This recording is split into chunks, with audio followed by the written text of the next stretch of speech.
Hey everybody, welcome to my video on the essentials of gigging, what gear you need, what you should have in your gig bag. This gear package that I've put together has saved me many times and gotten me out of many situations. I play guitar, so this tutorial is going to be a rundown for things that you need for an acoustic set or my acoustic guitar, for example. If you play electric, some of them will be very handy, some of them might not be as useful. Every artist has a different thinking process about where their equipment is, especially on gig night. It's always really hectic. Some people like to have their gear in a gig bag, so in their guitar bag. It's just all there with their instrument and their cables, and that makes sense for them. What works for me is taking my things around in a little lunchbox thing so that everything is in a small confined area. I'm not looking for things that might be lost in a corner of a gig bag. I mean, this has happened to me so many times when I throw my picks, for example, and I'm like, where are they? I look in every single pocket and it's very frustrating for me. I carry around my little Fender Lunchbox. I think I got this at Guitar Center a couple years ago. It's a little bit banged up now. It's just an aluminum box. It's really light.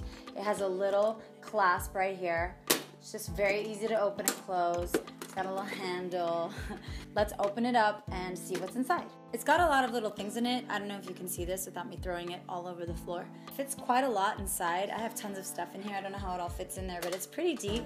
I have a vibration tuner in here. Usually I would use a pedal, but if I don't have that or it's a really small set, I'll just take my little vibration tuner along. This is a really good little gadget. It won't pick up the sound in the room. It just goes off the vibrations in the neck of your guitar, so you just put it on the headstock and just tune it up using one of these. They're really easy to find. An extra capo. Have as many of these as you can, please, because you always need them and then you never have them or you lose them. It's so easy to lose stuff at gigs. I have a notebook. Notebooks are so handy. I usually print out my set list and I try and do it the right way, and then I always forget it. It's like the one thing I always forget. It's also really good if you have to write down someone's number or their contact or give yours away, or if there's a fan that wants an autograph, whatever. It's really useful to have a notebook. Obviously, because you have a notebook, you should have a marker or a pen. I use a marker because when I write down my set list, it's on the floor and I want to be able to see it, so I have something thick and black so that I can read my set list. This used to be a box of mints, but now it houses my picks. Just open it like that and it's just got all my picks inside. This is a must in Gig Essentials, picks, because these things get lost all the time. You guitarists and artist people, you know what I'm talking about.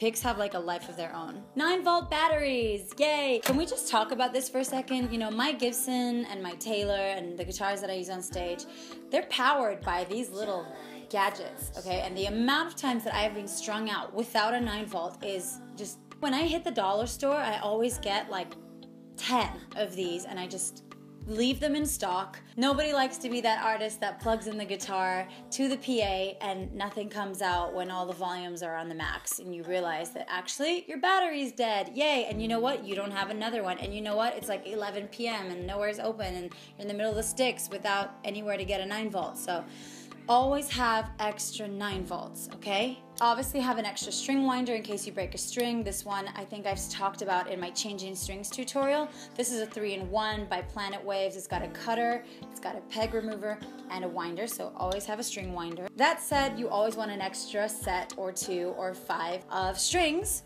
Make sure you always have a nice unopened box of strings. I have just a microfiber cloth in here. It goes with the polish. I don't know why I carry these around. I never really use them in gigs, to be honest.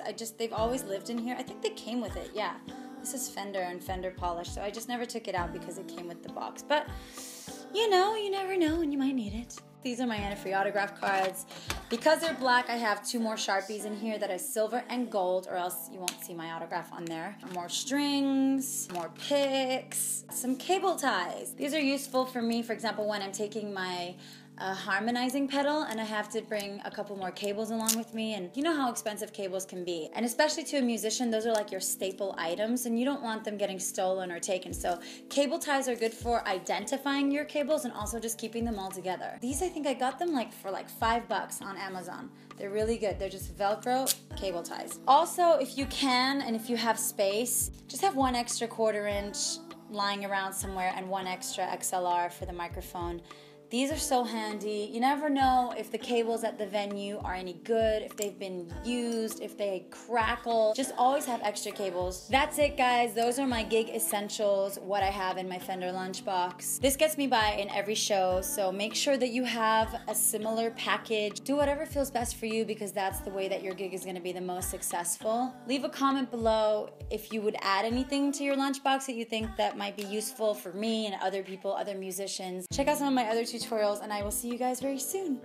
Bye!